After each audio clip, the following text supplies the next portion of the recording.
Hi, friends. Thanks for joining us. Do us a huge favor on this Grey Cup weekend. Smash that subscribe button. It helps the channel grow. It helps get the word out. Benny, where can they find us on social media? Yeah, you can find us at Ray Benny Sports. We're on Twitter, Facebook, Instagram, TikTok. Check us out on Reddit and Discord. And don't forget, leave us a rating on your favorite podcast provider. Let's get right into it. Grey Cup weekend. But before we talk about the Grey Cup, let's talk about the recent news that you delivered to me just as we were about to start. Mike O'Shea staying in Winnipeg. Breaking news. Yep, he's staying. Dang, I wish there were some terms and conditions, but I'm a fan of Coach O'Shea. I'm happy that he's staying. Yeah, for sure. I mean, the only details we have now is the Bombers tweeting out he's coming back for 2026. So I don't know if it's just a one-year deal or what. Maybe they're going out with a bang here. I have no idea, but you know, it's good news. Good news for the Bombers. And I'm the same as you. I'd rather see O'Shea come back. There was hiccups this year, but hey, at the end of the day, they still made the playoffs and everything, and they battled through a bunch of stuff, man. And you can't get rid of a coach like that. You know, like a lot of people were like, "Hey, time to move on, time to move on." But you know, the guy's done a lot for this team, and you don't know what you're getting. You know, like yes, you can go promote Jordan Younger, but you don't know what you're getting there yet, right? With O'Shea, you know it. And, you know, this year will be coming up, will be a big test for the Bombers. With you don't know what you're getting, I think we got some hints that we might be getting Jason Hogan back as the OC with Mike O'Shea. Agree or disagree? I mean, that's a big possibility, right? But hopefully there's some changes in there. You know, Jarius Jackson role maybe grows a little bit or something, right? Because Hogan needed help. And again, it's first year. You're going to have hiccups along the way. Yeah. Right. So maybe in his second year, he knows what worked, what didn't work, and he can grow from that. You know, like Buck Pierce had Paul LaPolice to teach him. And then Buck had been around and he'd played quarterback, kind of knew what he was doing. Jason Hogan was fresh coming off as a running back coach. But again, it'll be interesting too, because where does Brady Oliveira want to end up in this all? Because we know that's going to be a big question mark this offseason too. Yeah. Yeah. Do you think there's a favorite to become the Toronto head coach now? Yeah, unless they do look at Jordan Younger for that. Trying to think of who else out there. I don't think Noel Thorpe will be that guy. I don't see Toronto making that. Like Toronto kind of has to come out with a bang on this hire, right? And maybe they go back with someone with Argo ties as well to bring that in. Yeah, possibly. Like there's a young coach, Josh Bell. Around 40 years old. He's been in the CFL for 14 years, 6 as a player, 8 as a coach, mostly going wherever Corey Mace goes. So there might be a chance that he goes. Yeah, it's a good possibility. And he's with Corey Mace right now, right? So yeah. He's probably learned a lot over the last couple of seasons. Speaking of Corey Mace, Jason Moss going toe-to-toe in the Grey Cup. What's one word you'd use to describe this Grey Cup matchup? It's hard to come up with a word for this, but I'm going to go with and it's probably pretty simple, but I'm going to go with this one is going to be a battle. I think it's going to be a tough to find offensive points in this game because both of these defenses are so good. And it's going to come down to the team that makes the least mistakes or the team that can get after the quarterback. So I think it's going to be a 60-minute battle going back and forth. I can't see this being a blowout. But yeah, it could probably end up going either way. I'm going to say monsoon-like. And when I say monsoon-like, I'm not talking about like weather.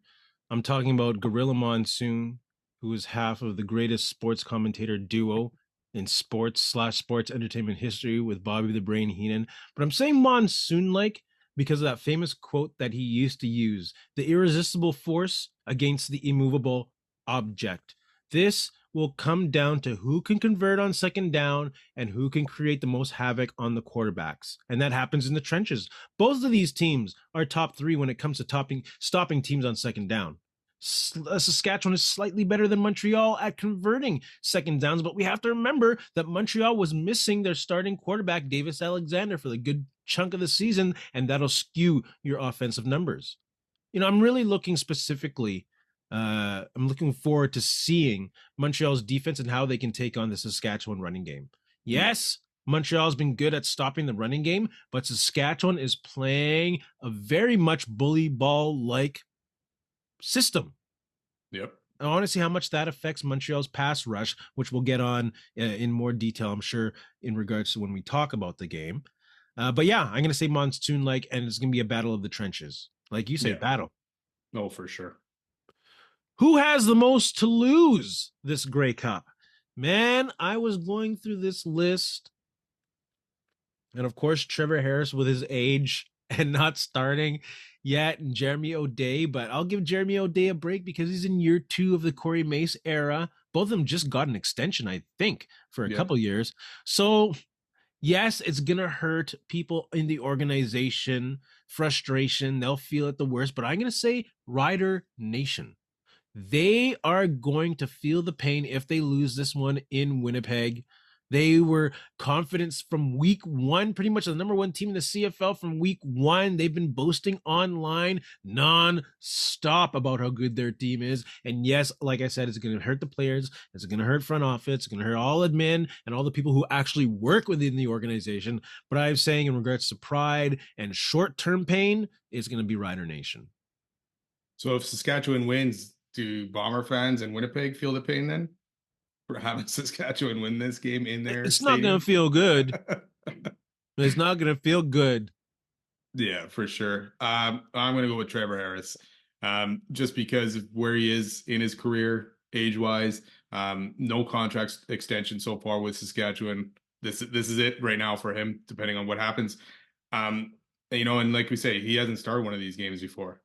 So this is it. This is his chance, his opportunity, because you never know with Father Time next season. So I think it'll come down to how he can play in this game, and if he can withstand that Montreal defense. And he maybe wants to go out on top. Maybe this is the swan song if he ends up winning too. But I think he has the most to lose right now because hey, you never know after this year what happens. Father Time is undefeated. Exactly. So let's talk about the game. Who is going to win the Grey Cup? Offer a score. What's going to happen on offense, defense, special teams for that to happen? Who's going to win? You're asking me straight out right now who's going to win? Sure, why not? Let's give you a curveball here. I've kind of gone back and forth on this. I think it'll be a close game, but I'm thinking I'm settling on Saskatchewan. Ended up winning this game. I'm going to go low scoring 21-17. I think in the end, Saskatchewan D may be too much for Davis Alexander and the experience of Trevor Harris and that O-line for Saskatchewan. And Ouellette. I think Ouellette's in line to have a very big game. Will do enough to hold Montreal off. Yeah, I got Saskatchewan 23, Montreal 19. And these teams are so close in the way that they play and the physicality that they play with. I'm honestly going more with momentum and feel rather than statistics and result. As a Bomber fan, I've watched these games closely, these games being the Grey Cup, especially the last 3. And there's a feel of the Riders that reminds me more of Toronto and Montreal and the Bombers when they won the Grey Cup.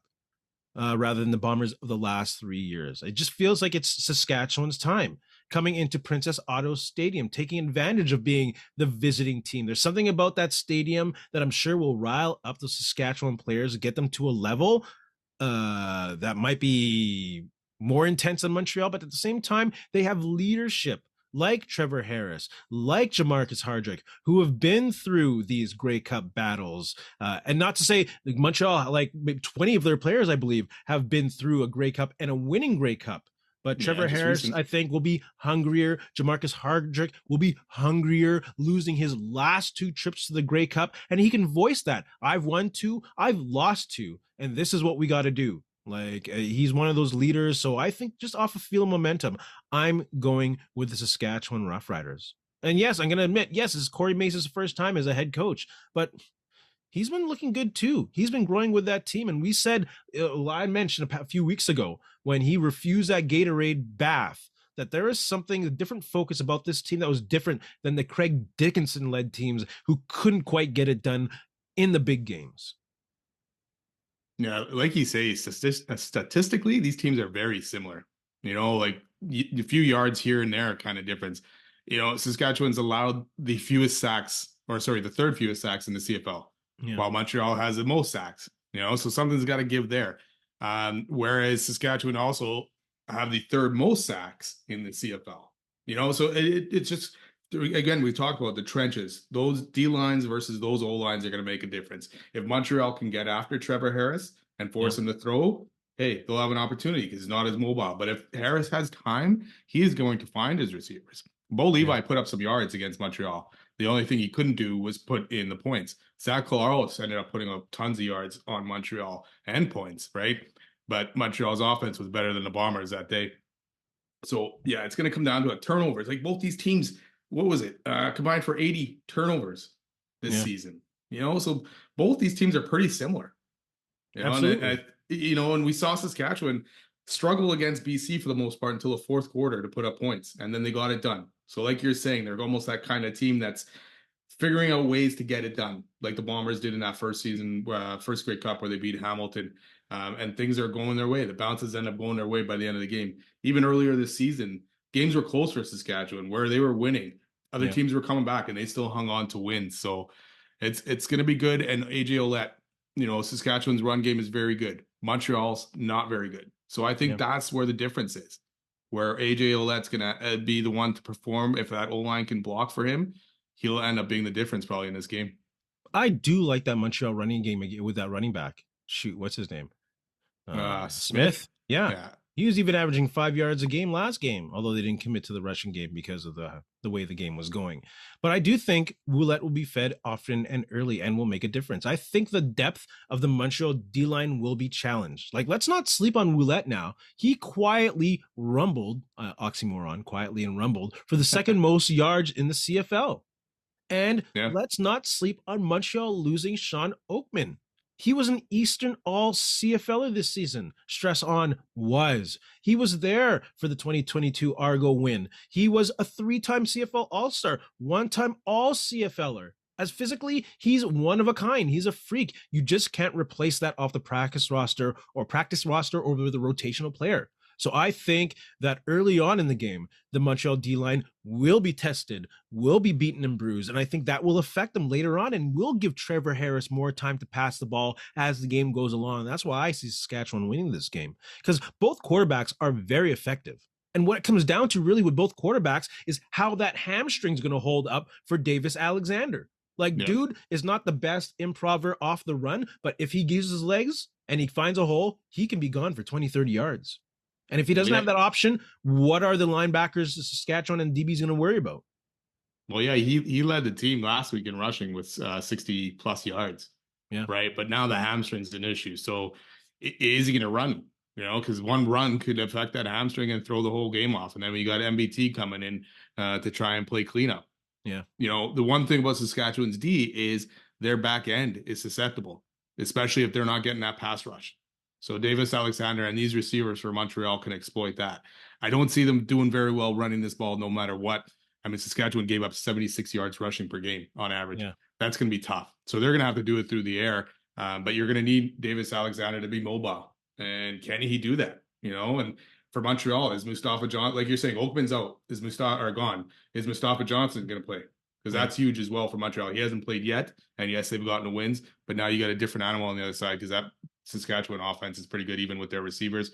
But like you're saying, AJ Ouellette, if you pound AJ Ouellette into that line for the first half and getting success, again, you're going to wear down that Montreal defense late in that game and take advantage of it. Yeah. I'm not concerned like you about the Saskatchewan secondary. They are a very strong secondary. They have the league's leading interception in Tevon Campbell, and they have Roland Milligan. Yes, they give up yards, but they give up a lot of garbage yards because they're in the lead a lot. Like, I think they have a better all-round defense than Montreal, to be honest with you. Like, their linebackers, yes, they have Tyrese Beverett in Montreal, but AJ Allen in Saskatchewan and Jameer Thurman, they are all-star linebackers. And combine that with Roland Milligan and Tevin Campbell on the backside, Corey Mace got some weapons on there. Yeah, for sure. That's why I think it's gonna be a battle, and if a team can cause a turnover or force some turnovers on the other team, and that's gonna make a huge difference, in terms of points, especially if it's in the wrong half of the field for that team, right? Yeah. Because if you give Montreal or Saskatchewan here a short field, they're gonna take advantage of it. So yeah, clean football here. But again, weather looks good. +2, no rain, no snow in the forecast. So besides being a little bit cold, there shouldn't be much issue there weather-wise.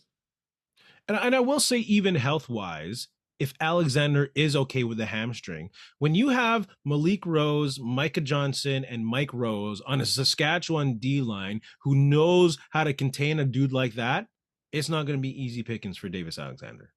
No, no, it's gonna be tough for sure. So, needless to say, I'm really boosting Saskatchewan this week. It All of hurts. Winnipeg is hating us right now. It hurts. Eh? We're just here to speak the truth from some fans. Hey man, this game obviously it can go either way, and I Yeah. think Montreal has a good chance of winning this game as well. But yeah, Saskatchewan gets the slight edge. Who is an under the radar player who's in line to have a big game? I'm going to go with Mario Alford.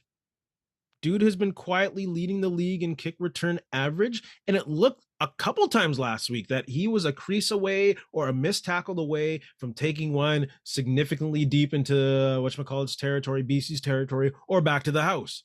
So I'm going to say watch out for Mario Alford. He's going to be the under the radar player to have a big game. Yeah, it's interesting here, right? You got Alfred and Letcher.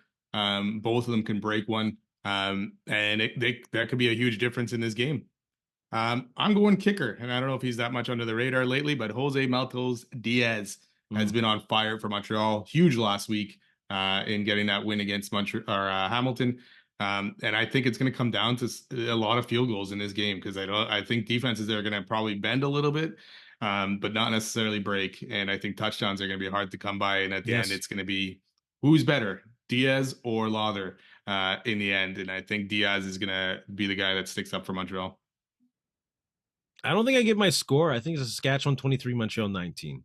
Yeah, you did. You did. Oh, right on. Thank you. Thank you. Let's move on to player of the game and Canadian of the game predictions. Who do you got for player of the game? I'm going to give it to AJ Ouellette because I think he will be the guy that makes the difference here. Yeah. Someone I'm leaning towards too. But he's going to have a big game and be a big factor. But I'm going to pick a different AJ. I'm going to take AJ Allen on the defensive side of the ball. It's not often that a defensive player wins player of the game. Who won it? Enoch Muamba might have been the last defensive player to win MVP, but I can see him being a difference maker, making those tight tackles when needed. He has a nose for the ball. He's a difference maker on defense. He can do the sacks. He can do the interceptions. He can get tackled for loss. So I can see him being a factor, maybe a late game turnover and some causing some havoc on the line, maybe as a blitzer as well. So I'm going to go AJ Allen, and I'm going to take him as well since he's going to win player of the game as Canadian the game. Speaking of Enoch Muamba, I think he's going to pull a Enoch double down and win the player of the game and Canadian of the game. So I'm going AJ Allen. I'm going Tyson Philpott for Montreal because, well, partly he had a very good game against Saskatchewan earlier this year. I know Saskatchewan was down a couple of corners, but I think he can be a difference maker. We saw him actually do it against the Bombers as well, right, a couple of years ago. So I think he'll be that guy. Unfortunately, be on the losing side in terms of my predictions, but I think he'll get the nod. CFL fans, put your player of the game and Canadian of the game predictions in the comments section below. Don't forget to smash that subscribe button and give us a like. Yeah, come check us out too at the game. We'll be at the game, so yeah. We'll be all over the place. Fan Fest tomorrow, Fan Fest tonight. I think I'll be at the outdoor social. Outdoor tailgate, whatever it is. Tailgate, indoor tailgate on Sunday before the game. The outdoor tailgate. Bell. Oh, we're gonna be all over the place. Look for us. I don't think I'm gonna bring my camera. That's dangerous.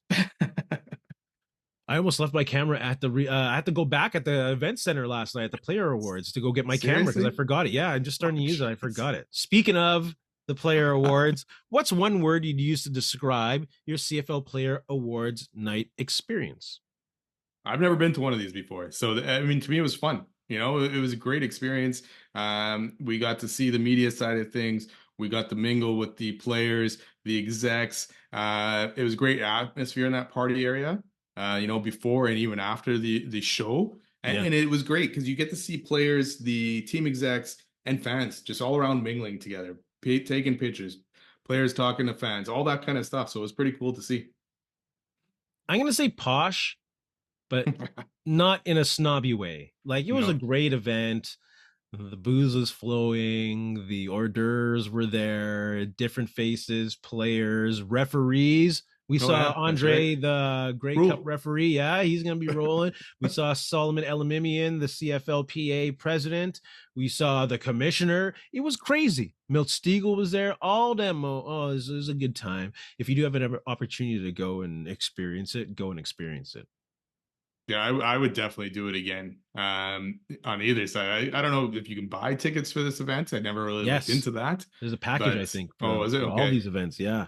Yeah, next time it'd be cool to actually sit in the auditorium to watch but yeah, and for us too to see the players up close after they won the awards was kind of Yeah.